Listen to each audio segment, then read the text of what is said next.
നിരന്തരം വേട്ടയാടപ്പെട്ട നേതാവാണ് പിണറായി വിജയനെന്ന് CPM ജില്ലാ സെക്രട്ടറി S. സതീഷ് പറഞ്ഞു. ED റെയ്ഡും ഇതിന്റെ ഭാഗമാണ്. കീരമ്പാറ ലോക്കൽ കമ്മിറ്റിയുടെ നവീകരിച്ച ഓഫീസിന്റെ ഉദ്ഘാടനം S. സതീഷ് നിർവഹിച്ചു. പിണറായി വിജയനോളം വേട്ടയാടപ്പെട്ട മറ്റൊരു രാഷ്ട്രീയ നേതാവ് ഇല്ല. എക്കാലത്തും വേട്ടയാടലിന് വിധേയമായി.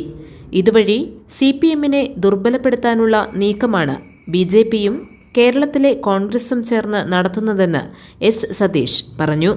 കീരമ്പാറ ലോക്കൽ കമ്മിറ്റിയുടെ നവീകരിച്ച മന്ദിരം ഉദ്ഘാടനം ചെയ്യുകയായിരുന്നു അദ്ദേഹം. വേട്ടയാടലുകൾ സമം ഒരു രാഷ്ട്രീയ നേതാവിന്റെ പേര് പൂരിപ്പിക്കാൻ പറഞ്ഞാൽ അങ്ങനെ പൂരിപ്പിക്കാൻ മലയാളി നിസ്സംശയം പൂരിപ്പിക്കുന്ന ഒരു പേര് സഖാവ് പിണറായി വിജയൻ്റെതാണ്. കാരണം എല്ലാ കാലത്തും നിരന്തരമായ വേട്ടയാടലുകൾക്ക് വിധേയനായ നേതാവാണ്. ആ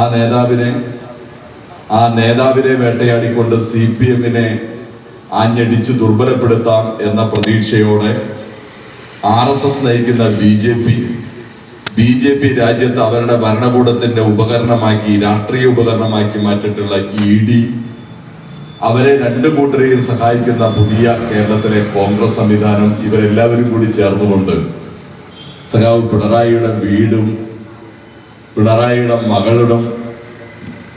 മകളെ വിവാഹം കഴിച്ചിട്ടുള്ള റിയാസിന്റെ വീട് ഉൾപ്പെടെയുള്ളത് രാവിലെ മുതൽ റെയ്ഡ് ചെയ്യുന്ന കാഴ്ചയാണ് നമ്മൾ കണ്ടുകൊണ്ടിരുന്നത്.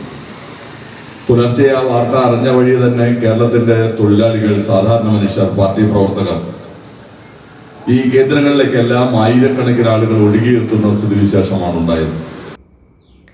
സംഘാടക സമിതി ചെയർമാൻ സാബു വർഗീസ് അധ്യക്ഷത വഹിച്ചു.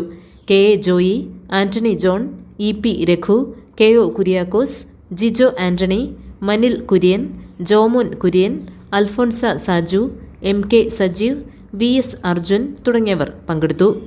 ലോക്കൽ സെക്രട്ടറി MS ശശി സ്വാഗതവും BC ചാക്കോ കൃതജ്ഞതയും പറഞ്ഞു.